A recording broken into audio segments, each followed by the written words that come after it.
गलवान सभी को पता है। गलवान कब हुआ था? ये गलवान 2020 की बात कर रहा हूं, जहां पे LAC बॉर्डर लगता है, लाइन ऑफ एक्चुअल कंट्रोल। कल आप लोग नुब्रा जाते समय LOC, जहां पे line of control, line of control जो है सीमा जो है पहाड़ी के अंदर खींचा हुआ है। लाइन ऑफ एक्चुअल कंट्रोल जो है आपस में है। आप लोग इंडियन आर्मी, आप लोग चाइनीज आर्मी में वहां पे देवल लगा के, फेंसिंग लगा के रखा है।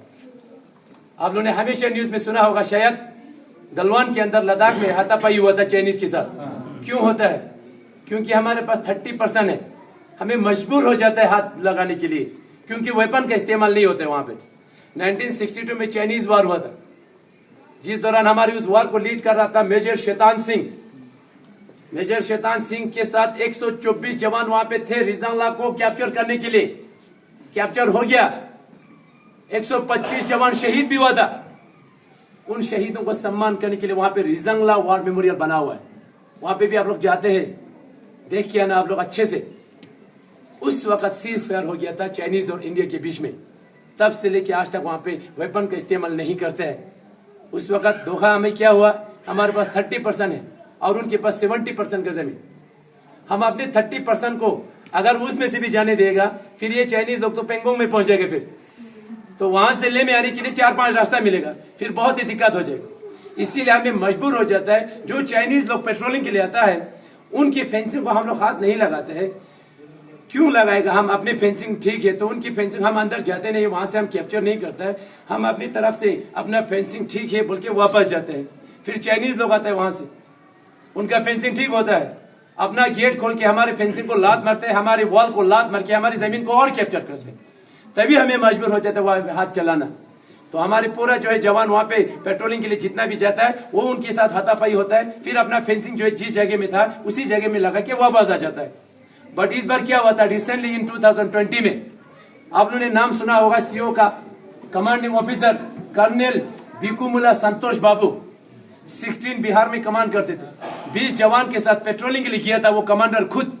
दोपहर के बाद उस LAC को देखने के लिए लास्ट से वापस आ रहे थे वो लोग, सारा कुछ ठीक था, लास्ट में वापस आ रहे थे। उस वक्त हमारे 20 जवान को चाइनीज के 300 जवान मिलके घेर लिया।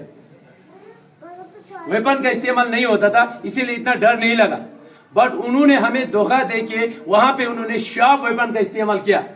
शार्प का मतलब इतना बड़ा लकड़ी के ऊपर फेंसिंग वायर रोल किया था।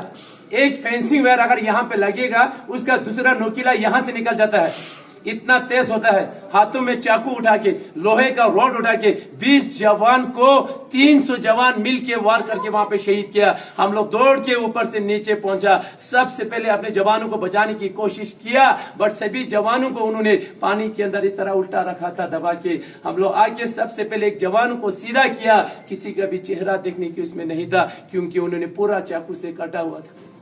इंडियन आर्मी ने उसका बदला ले लिया। हम लोग डर की वजह से वापस नहीं आया। हम लोग जाके उसी के वेपन से अंदर घुस के चाइनीज को लेके 20 की जगह 43 को मार गिराया। बदला तो हम लोग ने ले लिया, बट हम उसको बदला नहीं बोलते हैं। उस बदले से मेरे एक जवान वापस तो नहीं आ सकता है। एक जवान उस माँ के लिए कितना अहमियत रखते हैं, उस माँ को ही पता होता है। 20 जवान इस देश के लिए कितना अहमियत रखते हैं, वो हमें पता है। आज आप लोग आज यहाँ पे टूर करने के लिए आया हुआ है, तो उन जवानों को याद करने के लिए आया हुआ है। अगर आप लोग याद नहीं करेगा, अगर आप लोग इग्नोर करेगा, कल आप लोग के घरों से भी होगा एक जवान, कल आप लोग का एक रिश्तेदार भी हो सकता है, कल आप लोग का भाई हो सकता है। हम उसको कभी भी इग्नोर नहीं कर सकते हैं। लास्ट फोर्स का second highest gallantry award colonel Bikkumalla Santosh Babu को MVC महावीर चक्र से सम्मानित किया गया वहां पे। उसके बाद वहां पे लिखा हुआ है उस बोर्ड के ऊपर, celebration 20 year of Kargil war 2019। Celebration का मतलब नाच गाना पार्टी का सेलिब्रेशन नहीं हुआ था। सेलिब्रेशन का मतलब हुआ था सम्मान। कारगिल के अंदर 3 ऑपरेशन हुआ था। ऑपरेशन सफेद सागर इंडियन एयरफोर्स ने किया था, ऑपरेशन तलवार इंडियन नेवी ने किया था, ऑपरेशन विजय इंडियन आर्मी ने किया था। जब तीनों सेना मिल के 3 ऑपरेशन हुआ, तभी हमारी 134 किलोमीटर जमीन वापस आया। बदकिस्मती से हमारे 527 जवान इस देश के लिए शहीद हुए। उन शहीदों को याद किया था यहाँ पे। सेलिब्रेशन का मतलब वेपन के साथ उनको सलामी दिया गया, रीत चढ़ाया, दिया जलाया, अमर जवान ज्योति जलाया, लास्ट में उनको विक्ट्री फिल्म जलाया, जिसको हम बोलते हैं मशाल। क्या बोलता है? वो माशाल्लाह अभी भी उस शो के इसके अंदर रखा हुआ है। सभी जवानों को माशाल के साथ इतना बड़ा सम्मान हुआ था। उस वक्त फर्स्ट टाइम आर्मी के अंदर CDS बना था, तीनों सेना का चीफ ऑफ डिफेंस स्टाफ बोल के जनरल विपिन रावत साहब मौजूद थे। बदकिस्मती से जनरल साहब भी हमारे बीच में नहीं है। एक प्लेन क्रैश में वाइफ के साथ शहीद हुए। आप लोगों को सम्मान करते हुए वहां पे मशाल उठा के नजर आएगा। अभी आप लोगों ने नाम सुना कैप्टन विक्रम बत्रा, उसका एक जुड़वा भाई है जिसका नाम है विशाल बत्रा, ICICI बैंक में काम करता है। हर साल अपनी भाई को सम्मान करने के लिए, बाकी जवानों को सल्यूट करने के लिए हर साल हॉल ऑफ फेम में आता है। मैं यहाँ पे ब्रीफ करता हूँ, थोड़ा बहुत वहाँ पे सुनते हैं, उसके बाद सभी को सल्यूट करके यहाँ से निकल जाता है। सेम उसी तरह आज आप लोग भी आए हुए हैं उनको सम्मान करने के लिए, उनको सल्यूट करने के लिए। तो आज आप लोग यहाँ पे सम्मान करके जाइए, आप लोग को बहुत अच्छा फील होगा, आप लोग को बहुत अच्छा महसूस होगा। उसके बाद आप लोग सुन लेना 2 मिनट सियाचिन ग्लेशियर। आप लोग बोलते हैं सियाचिन ग्लेशियर, सभी छोटे छोटे बच्चे से लेके ऊपर तक सियाचिन ग्लेशियर पढ़ाते हैं। बट बहुत आसान होता है ग्लेशियर पढ़ना लिखना, बट ग्लेशियर के अंदर इंडियन आर्मी के सोल्जर जो जाके आता है उनको एक्चुअल में मालूम है कि ग्लेशियर क्या चीज है। वहां का टेम्परेचर अभी आज की डेट में -40 डिग्री है।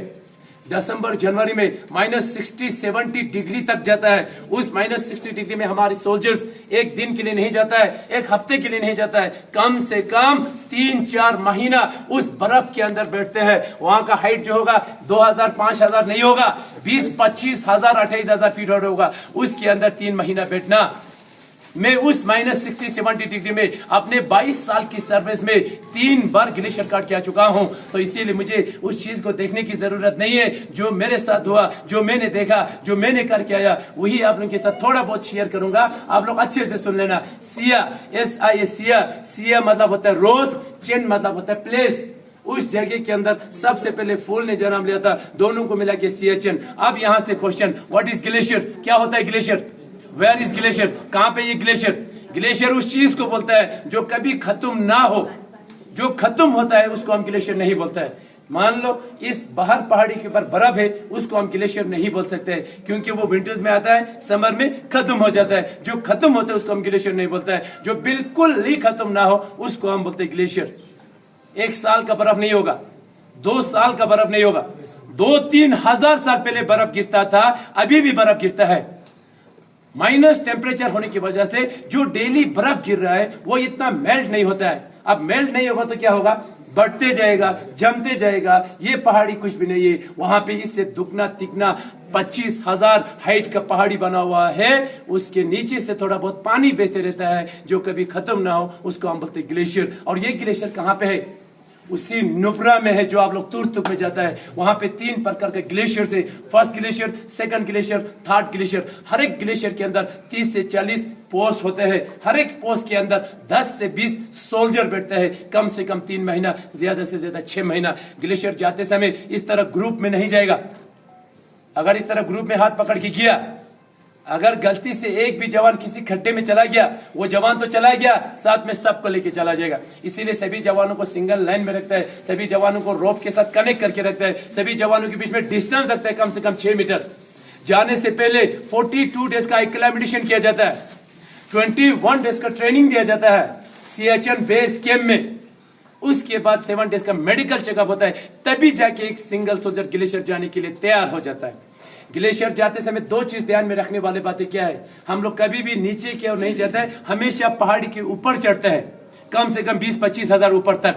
जाते समय बदकिस्मती से उस पहाड़ी के ऊपर से इतना बड़ा बर्फ का हिस्सा टूट जाता है, कभी कभी 20 में से 10 जवान को कहां लेके कहां दबा देगा पता भी नहीं चलेगा। उस चीज का नाम है एवलांच। क्या है? जो कल एक ट्रक देखा आप लोगों ने, वो तो अपने आप चला गया, बट उसके 1 महीना पहले देखना जुजिला में इतना बड़ा एवलांच आ गया, कारगिल के 7 लोग उसी एवलांच की चपेट में चला गया, 7 का 7 डेथ हो गया वहां पे। बट ग्लेशियर के अंदर हमारी सोल्जर्स, आप लोगों का भाई, आप लोगों का बेटा, मेरे साथी, हर साल ग्लेशियर के अंदर इस तरह कैजुअलिटीज होते रहता है।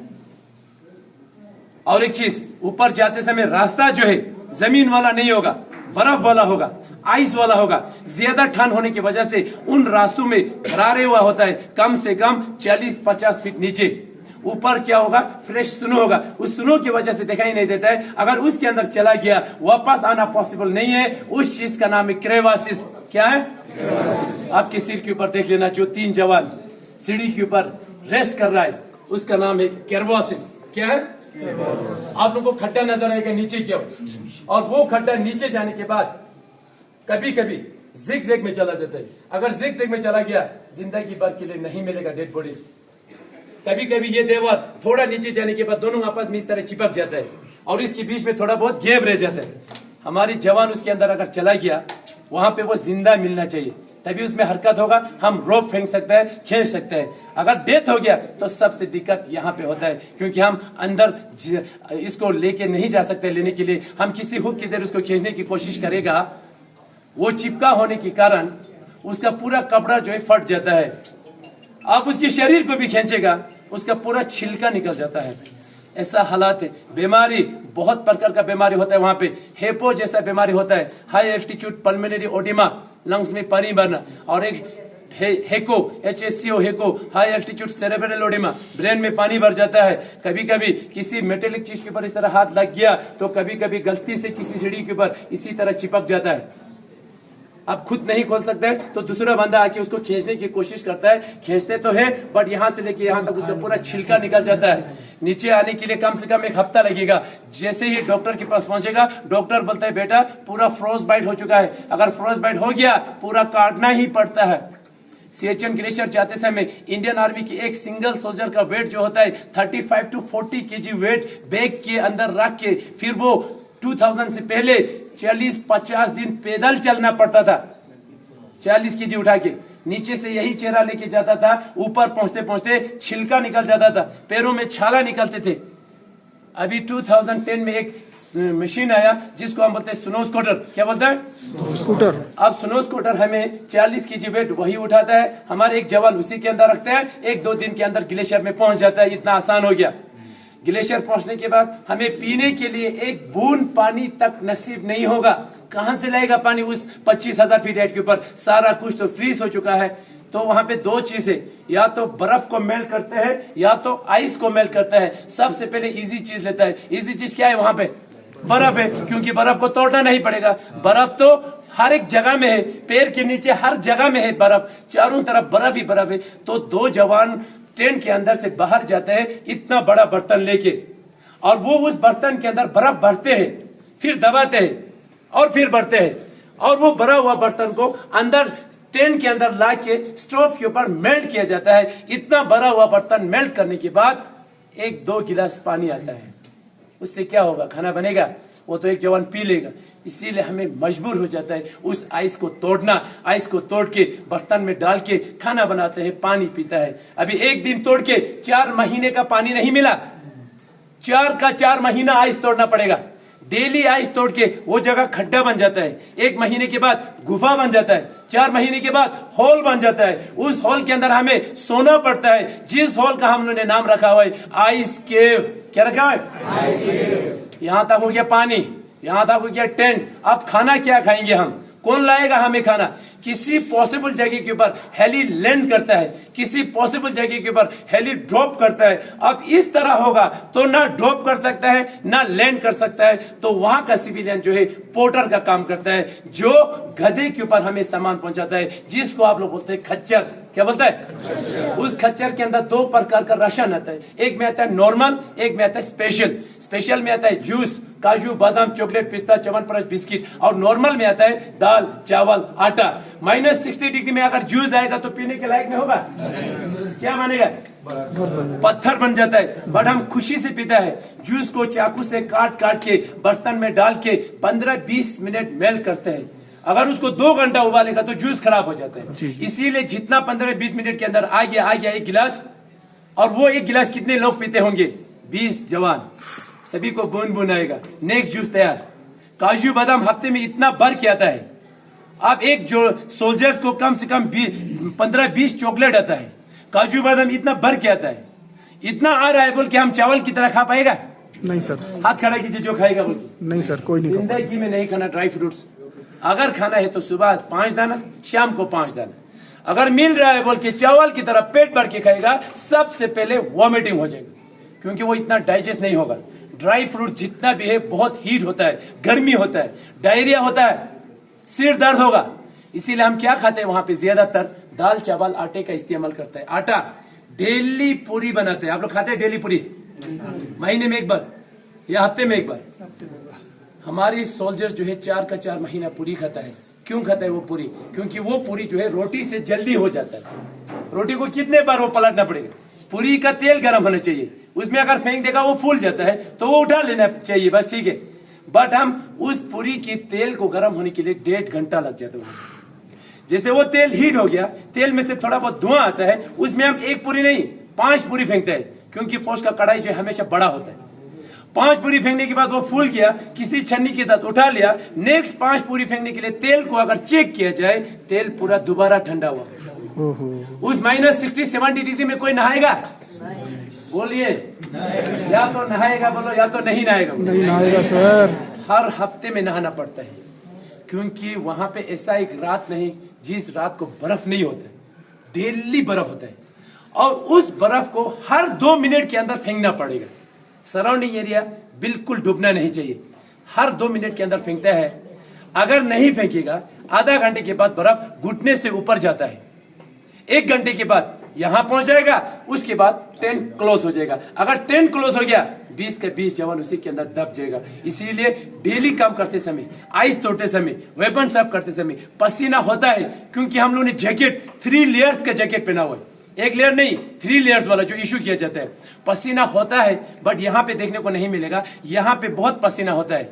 अब उस पसीने को नहीं नहाएगा, 10 दिन के बाद बदबू मारना शुरू हो जाएगा, उसके बाद फंगस हो जाता है, उसके बाद बैक्टीरिया हो जाएगा और एक बीमारी हो जाएगा। इसीलिए नहाते हैं। लास्ट में आता है वॉशरूम, सबसे दिक्कत है। कैसे करेंगे वॉशरूम? वॉशरूम करने के लिए एक स्पॉटेड जगह नहीं है, हमें जगह बनाना पड़ता है। आइस को खोद के थोड़ा बहुत स्लोप करके वॉशरूम के लिए जगह बनाना पड़ता है। बट उस वॉशरूम के लिए जाते समय रोप एंकर करके जाना पड़ता है। जो पानी हम लोग हाथ में लेके जाता है वॉशरूम के लिए, वॉशरूम होने से पहले पानी ही जमा हुआ होता है। आप लोग थूक मारेगा वहां पे जाके, नीचे पहुंचने से पहले थूक जम जाता है, नीचे पहुंचने के बाद टप का आवाज आता है। नाक से जो गर्म हवा आता है, दाढ़ी के ऊपर जा जाके यहां से आइस को तोड़ के फेंकना पड़ता है। उस हालात में हमारे सोल्जर्स देश की सुरक्षा के लिए 24 घंटा तैनात है और हमेशा तैनात रहेगा। बिकॉज नेशन इज ऑलवेज, देश से बढ़ के कुछ भी नहीं है। तो -100 डिग्री क्यों ना हो, वहां पे 24 घंटा तैनात रहेगा। ये था आप लोगों को कारगिल का ब्रीफिंग, ये था आप लोगों को CHN की ब्रीफिंग। शाम को अभी लाइट एंड साउंड शो होगा, 7:30 बजे पहुंच जाना। 7:45 पे शुरू हो जाता है, जिसके अंदर आप लोगों को पूरा वॉर एक बड़े स्क्रीन के ऊपर विद हिस्ट्री के साथ यहाँ पे दिखाया जाता है। जिस किसी को भी शो देखने के लिए आना है, आप लोग अपना पक्का जैकेट वैकेट उठा के आना। ठंड नहीं होना चाहिए, जुकाम नहीं होना चाहिए। जैसे खुशी से आया वैसे खुशी से जाना। और मुझे एक बात, झूले करके जाना। क्या करके जाना? आप सभी को मेरे तरफ से यहाँ पे झूले। यहाँ तक मेरा कंप्लीट ब्रीफिंग समाप्त हो जाता है। अब आप लोगों ने सारा कुछ जान लिया। अभी आप लोग फोटो ले सकते हैं, क्योंकि उस फोटो के बारे में आप लोग किसी को भी बता सकते हैं। Thank you. जय हिंद।